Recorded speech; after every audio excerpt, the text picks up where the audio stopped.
Silence. Silence. Silence. Silence. Silence. Silence. Silence. Silence. Silence radio. Pour ceux qui n'ont pas pu assister aux portes ouvertes du lycée ou qui voudraient tout simplement un petit récapitulatif des stands qu'on a pu y voir, on va faire une sorte de petite visite virtuelle. Nous commencions notre visite par le forum, lieu d'accueil des élèves, ainsi que le restaurant scolaire. Au premier étage, nous visitons le CDI dans lequel le latin, les lettres et la littérature et société sont présentés. Un petit passage ensuite par la web radio où nous avons pu faire participer les gens à nos quiz de culture générale. En jeu, des places de cinéma ainsi que des t-shirts du lycée. Je vous rappelle le principe, le but était de répondre à un maximum de questions en 1 minute. Écoutez un petit extrait des gens qui y ont participé, peut-être que vous entendrez votre voix, je vous donne le nom des gagnants dans quelques minutes. Quelle marque commercialise le célèbre Nutella? Ferrero. Où se dérouleront les prochains Jeux Olympiques d'hiver? Japon. Que mange-t-on à la Chandeleur? Des crêpes. Quelle est la capitale de la Suède? Stockholm. Quelle actrice française a récemment gagné un Oscar? On sait pas. Céline Dion. Je sais Comment pas. s'appelle le réseau social qui a pour logo un fantôme blanc? Ah, Snapchat. Quel était l'âge d'Emmanuel Macron quand il a rencontré Brigitte? 54 ans. Quel est le nom de la web radio du lycée? Web radio. Quel est le code postal de Valentinier? 25 3 500. Quel est le nom du Premier ministre français? Quelle est la date de la fin de la Seconde Guerre mondiale? 45. Que veut dire ADN? Quel département français porte le numéro 1? Paris. Quelle est la devise de la France? Non, c'est ça, c'est la liberté, égalité, fraternité. Qui a chanté Basique? Ah, Orelsan. Comment s'appellent les habitants de Valentinier? Des Valentines. Valentin. En quelle année est mort Michael Jackson? Je sais pas, 2009. À 2 ans près, quelle est l'espérance de vie d'une femme en France? 80, je sais pas, 80, 90. Quelles sont les couleurs du drapeau écossais? Vert et jaune. C'est bon. Que signifient les initiales de FMI? Front monétaire international. Qui a été élu Miss Univers en 2017? Je sais pas. À 3 ans près, quel est l'âge d'Emmanuel Macron? 39 ans. Quelle est la capitale du Brésil? Rio de Janeiro. Le coefficient de l'épreuve de maths au bac S? 7. Quel est le nom de la dernière femme de Johnny Hallyday? Je passe. Combien y a de joueurs dans une équipe de foot? 11. Quelle est la tension distribuée dans une prise de courant en France? 200 watts.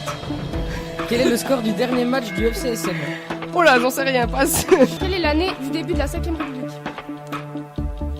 1948. 49. Citez un film de Charlie Chaplin. La folie des grandeurs. Dans quel pays est né Adolf Hitler? Autriche.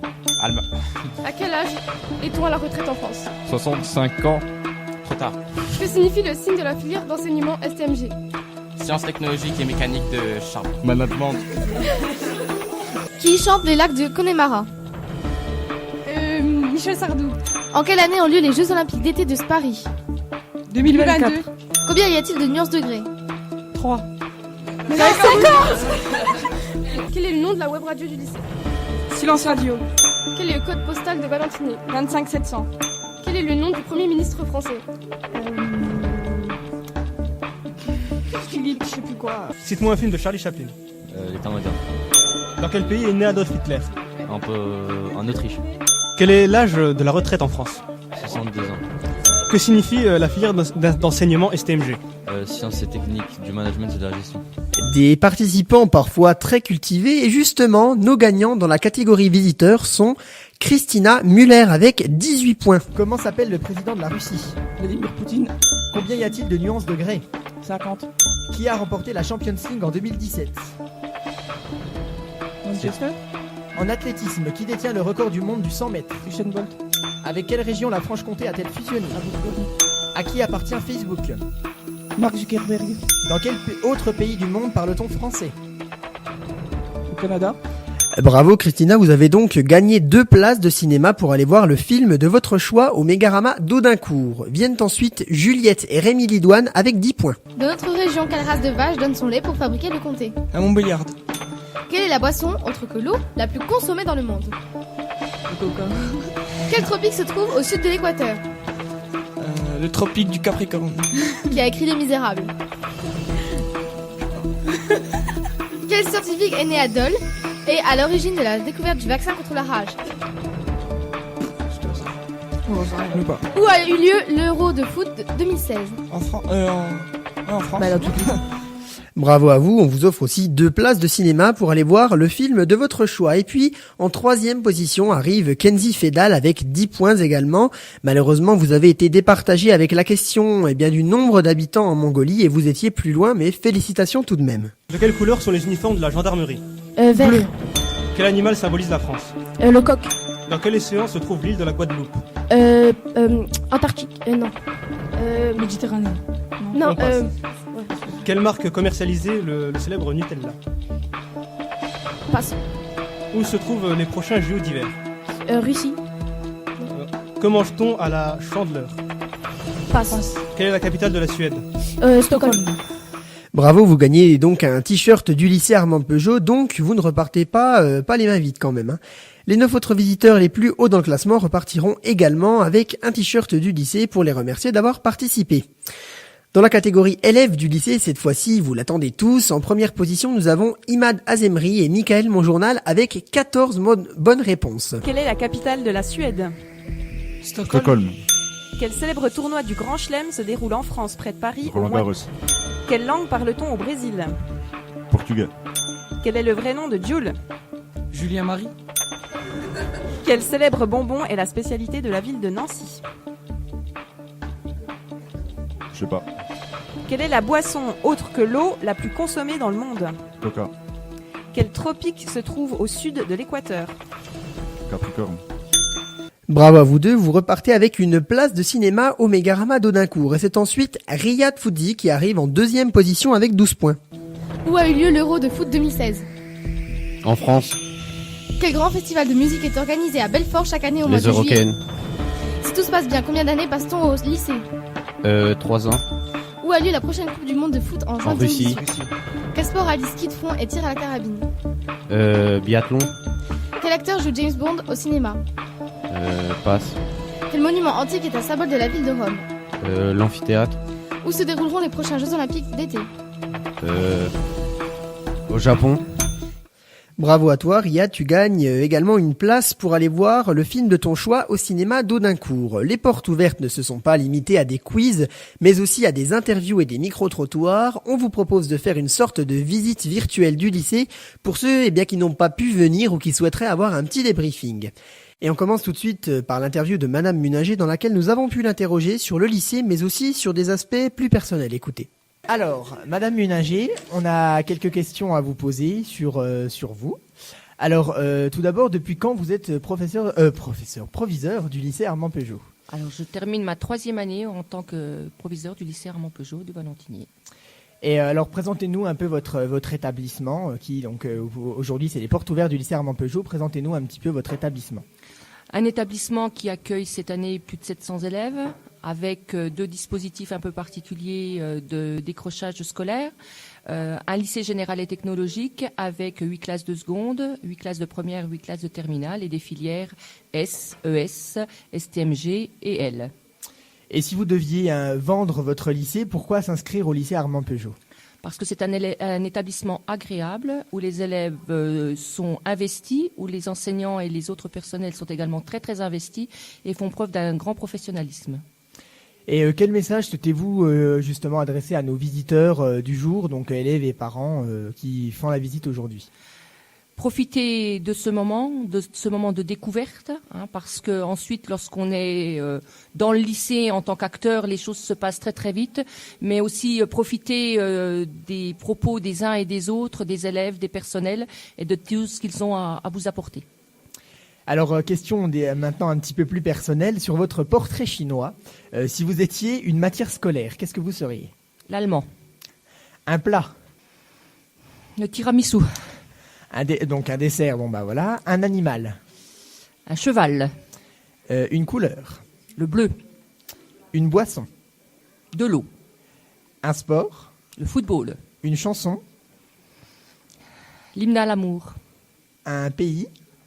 L'Australie. Une fleur? Une rose. Et enfin un film? crameur contre crameur. Et si vous étiez un club de foot? C'est une question que tout le monde peut déjà répondre, le FC Sochaux-Montbéliard, bien évidemment. Et oui, bien évidemment, ça tombe sous le sens. Cette interview s'est ensuite poursuivie par un petit quiz de culture générale. Alors maintenant, on va vous faire passer un petit quiz dans une ambiance un peu stressante, voilà. Dans quelle série américaine est-il question d'un trône de fer? Le trône de fer? Dans quelle cucurbitacée est mise en valeur pendant la fête d'Halloween? La citrouille. Quelle lettre doit-on coller à l'arrière de sa voiture lorsqu'on est jeune conducteur? Un A. Qui a gagné le dernier Tour de France? Chris Froome. Quelle est la capitale de l'Australie? Sydney. Comment s'appelle le stade du FCSM? Le stade Bonal. Quel actuel ministre français était présentateur d'une émission télé? Nicolas Hulot. À 2 ans près, quelle est l'espérance de vie d'un homme en France? 80 ans. Combien de langues officielles parle-t-on en Suisse? 3. Comment s'appelle la mascotte du FCSM? Le Sochalion. Qu'est-ce que l'Ultimate? Un sport, le frisbee. Qu'est-ce que Naruto? Joker. Citez une variété de pommes. Golden. Quel est l'ancien nom du lycée Armand Peugeot? Le lycée d'Étal. Quelle est la vitesse du son? Double Joker. Et après la web radio, un rapide passage devant les salles de philo. Vient ensuite la présentation des classes européennes. On commence donc par la classe européenne allemand et physique, où les élèves ayant un bon niveau d'allemand font de la physique en allemand. Et il y a combien d'heures par semaine? 2. Une avec Monsieur Schmitt et l'autre avec Madame Baguer. Une en a plus spécialisé allemand et une autre plus spécialisée physique. Et quelles sont on a besoin on a des qualités requises pour faire ça. Et qu'est-ce que c'est ces qualités? On va faire allemand. Aimer l'allemand, je pense. Non, pas forcément aimer l'allemand. Aimer l'esprit de découverte. En gros, aimer la physique. Si on aime la physique, on va aimer ça. même ça permet de s'améliorer en allemand. Oui, ça donne C'est ça. Sur une petite musique du club musique avec ambiance Stéphane Bern. Vient ensuite la section Euro-Anglais Histoire. Alors en quoi consiste cet enseignement? Alors on apprend l'anglais, l'histoire, on apprend de l'histoire en anglais, et puis ça nous permet de progresser en anglais et puis d'avoir plus de facilité dans la matière normale. Quelles sont les qualités requises pour l'euro? Déjà avoir des bases en anglais puisque c'est complémentaire, donc si vous avez des difficultés en anglais, faut pas. Il y a combien d'heures par semaine? 2 heures. Il y a un côté assez ludique parce qu'on fait on fait des scénettes, on fait des thèmes qui nous parlent, alors que c'est pas que, il n'y a pas de grammaire comme dans la matière normale en anglais, donc ça nous permet de plus pratiquer. Donc forcément, il y a un côté ludique, même si au final, on apprend quand même. Viennent ensuite les enseignements d'exploration à choisir en début de seconde. On a les sciences de laboratoire, un enseignement plutôt avec de la chimie pratique, l'informatique et la création numérique qui touche à la programmation informatique, et enfin les sciences de l'ingénieur. Écoutez une petite présentation de cet enseignement. On fait ça 3 heures par semaine avec les élèves, mais tous les 15 jours. En fait, c'est 3 heures par quinzaine. Et voilà, donc l'objectif c'est quoi? C'est d'avoir une petite culture technologique. Bien comprendre déjà comment fonctionnent les systèmes. Donc, les élèves travaillent essentiellement sur des systèmes, il n'y a pas de cours au tableau. C'est un peu un impératif comme tous les enseignements d'exploration. Et puis donc ils vont travailler les 2 tiers de l'année sur des systèmes d'usage courant. Ils vont travailler sur une agrafeuse électrique, ils vont travailler sur un stepper, c'est un système pour travailler ses jambes qu'on trouve chez Decathlon. Ils vont travailler aussi sur la découverte du système de freinage d'un scooter. Puis en fin d'année, ils travaillent essentiellement en projet. Et là, sur les projets, ils vont travailler sur des mini-robots par exemple, la programmation d'un robot. Ils vont travailler aussi sur la fixation par exemple d'un téléphone portable sur ce robot. Et donc ils travaillent sur la matière, ils travaillent aussi un peu en électronique. Donc voilà, on balaye un peu tous les champs des sciences de l'ingénieur. D'accord. Et quelles qualités sont requises en particulier pour cette matière du coup? La curiosité, je dirais la curiosité. Aimer toucher la matière aussi, parce qu'on est vraiment dans le concret, dans le réel. Venait ensuite le dernier renseignement d'exploration plutôt scientifique, la MPS. Alors, l'enseignement de MPS, c'est le fait d'analyser certaines situations de la vie quotidienne avec des méthodes pratiques et scientifiques, donc basées principalement sur des méthodes qu'on utilise en SVT en mathématiques et en physique-chimie, en utilisant donc le principe de la démarche scientifique. Donc on va partir d'une situation problème de la vie courante, par exemple une scène de crime à résoudre, le principe de cristallographie, donc on peut trouver sur des roches, sur des bijoux, et ensuite d'analyser cette démarche avec sous forme de problème, d'une méthode pour essayer de répondre à ces questions, et ensuite d'en tirer des conclusions pour répondre à notre problème. D'accord. Du coup, il y a combien d'heures par semaine ? Donc l'enseignement se déroule en 1h30 par semaine ou 3 heures toutes les 2 semaines. La MPS est utile pour la vie de tous les jours et tout ce qu'on peut voir ici, toute cette démarche justement d'investigation, ces méthodes scientifiques peuvent être transposées à la vie de tous les jours ou dans d'autres situations que les élèves rencontreront de la seconde jusque dans leurs études supérieures. Après ce passage par les enseignements d'exploration, direction la présentation de Neurosup. En quoi ça consiste ?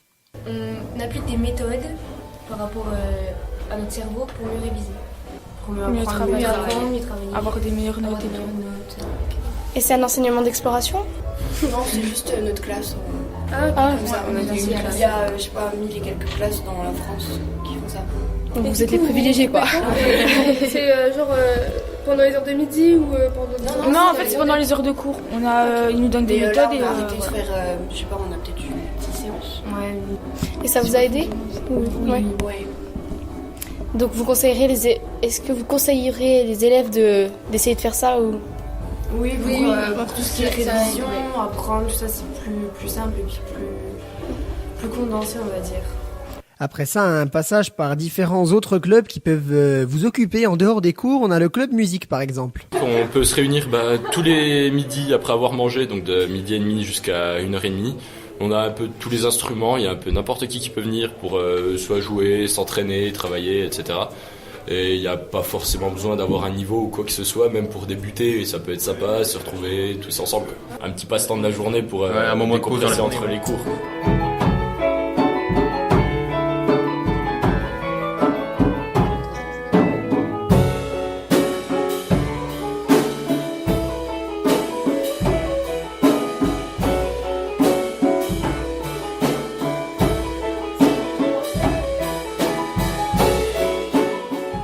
Le club musique qui met à disposition des instruments de tout genre, mais on a également le club dessin.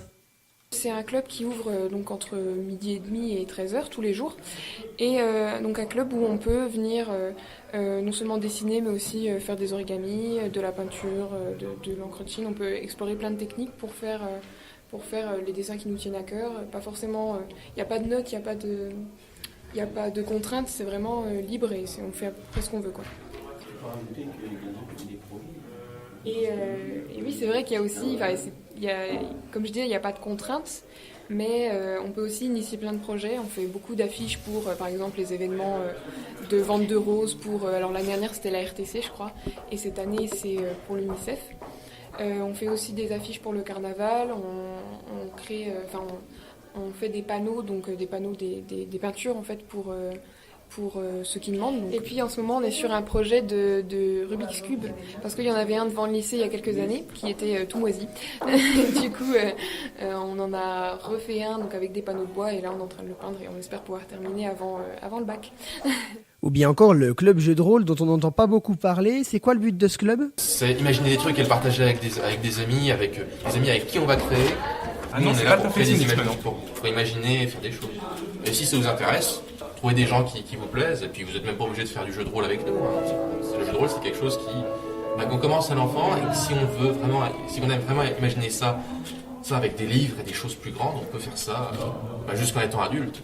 On a ensuite le club Rubik's Cube. Quelles sont les qualités requises pour ce club ? Les qualités requises, à vrai dire, il y en a pas besoin. Je dirais juste aimer quand même un peu les casse-têtes parce que le Rubik's Cube, ça reste un casse-tête. Mais sinon, il n'y a pas besoin de qualité. Je sais que souvent le Rubik's Cube, on a l'impression que ça va être un casse-tête pour les mathématiciens, tout ça, pas du tout. En fait, ça s'apprend bien. Il y a des petites formules, il y a des petites choses. Bon, n'importe qui peut arriver à apprendre le Rubik's Cube. C'est très accessible en fait, contrairement aux apparences. Qu'est-ce que vous diriez pour motiver les élèves à venir dans votre club ?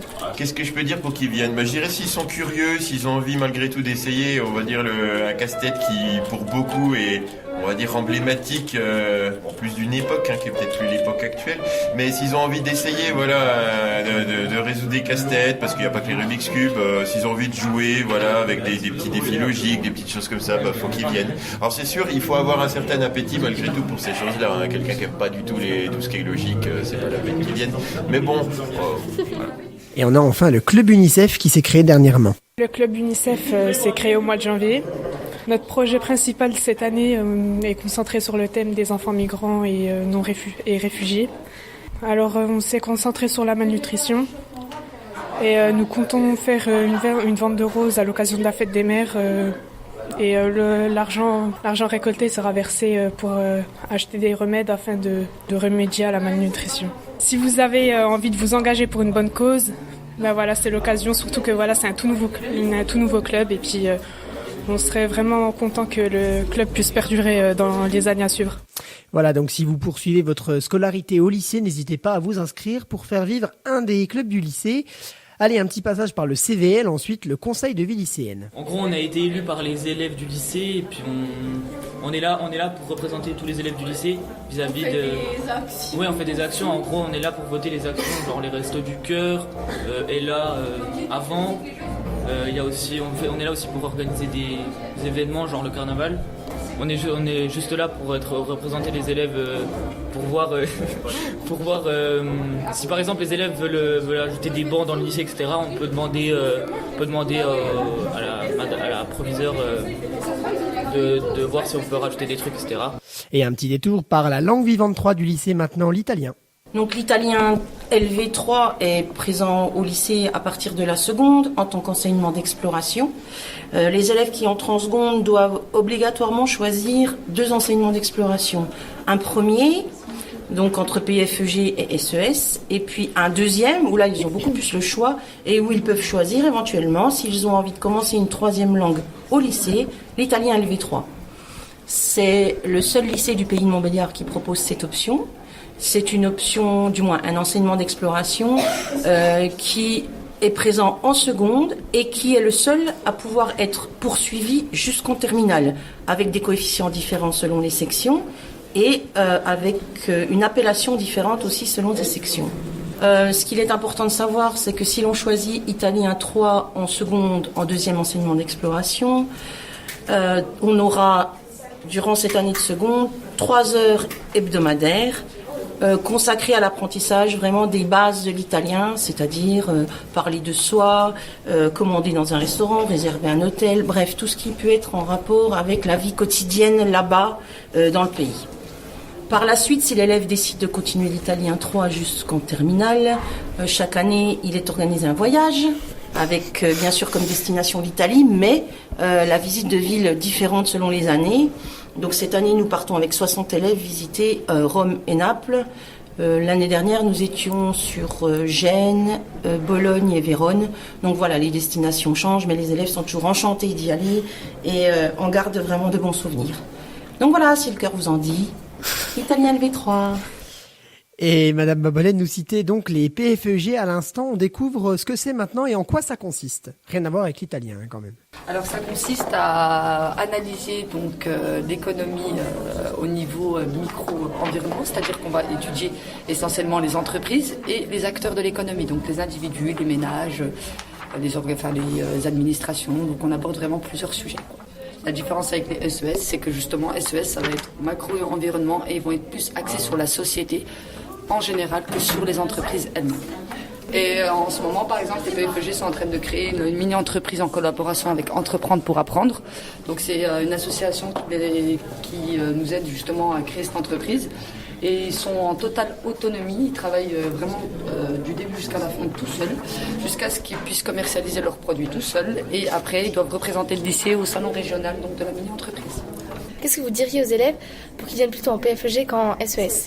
S'ils veulent comprendre vraiment les entreprises qui les entourent, c'est mieux de venir en PFEG. Par contre, s'ils veulent comprendre comment ça fonctionne au niveau international, l'économie au niveau international et national, mais vraiment en général, donc à ce moment-là, il vaut mieux qu'ils aillent en SES.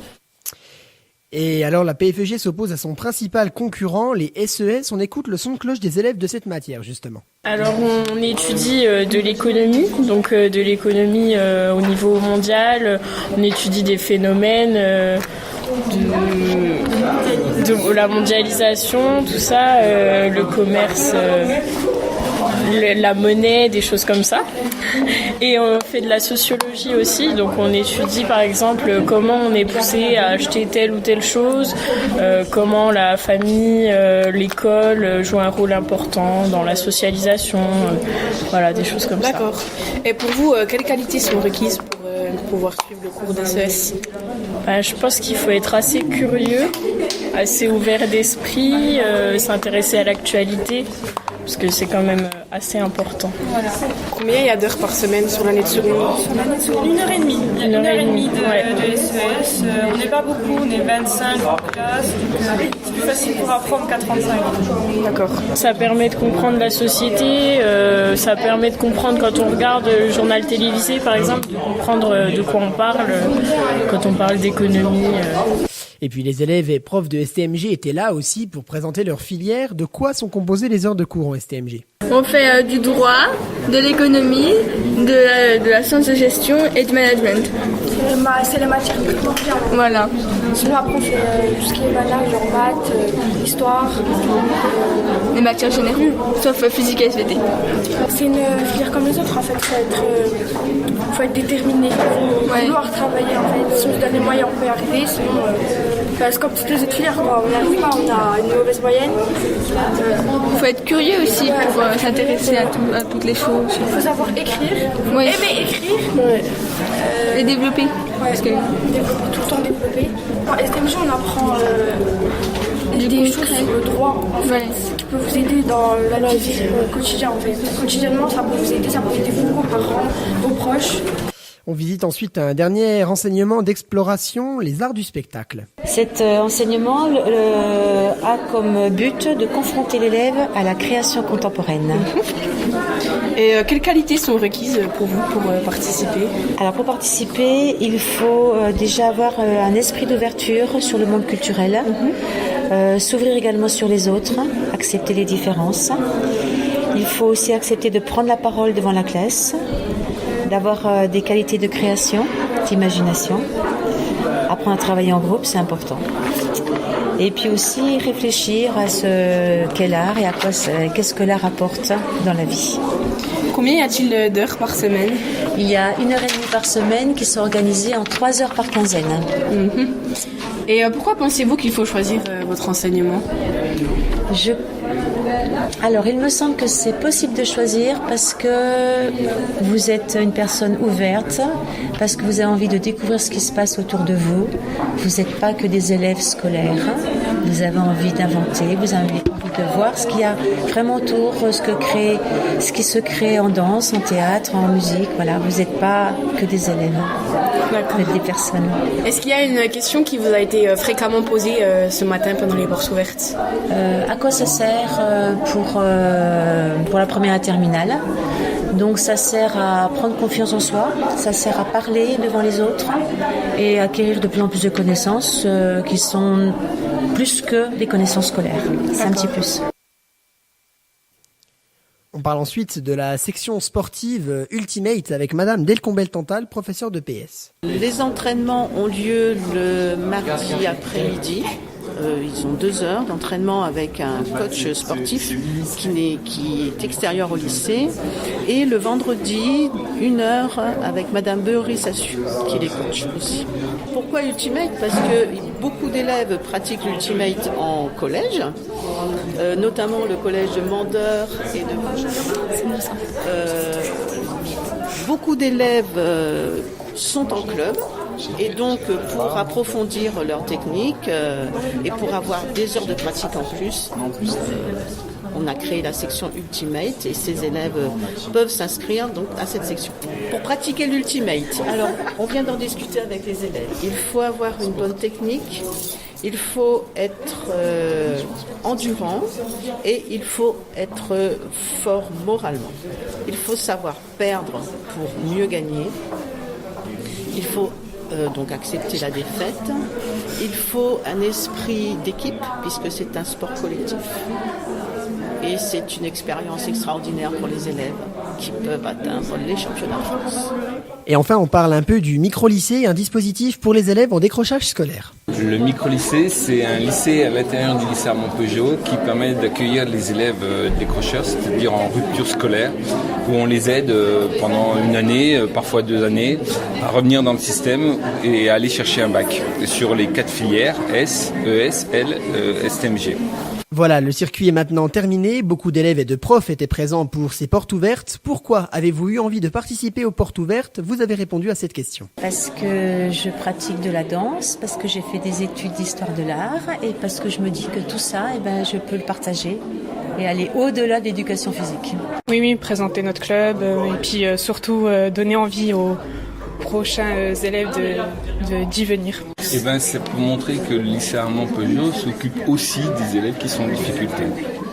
Pour aiguiller les jeunes élèves qui viennent découvrir un peu ce lycée et leur donner envie de faire ce que nous on a eu envie de faire.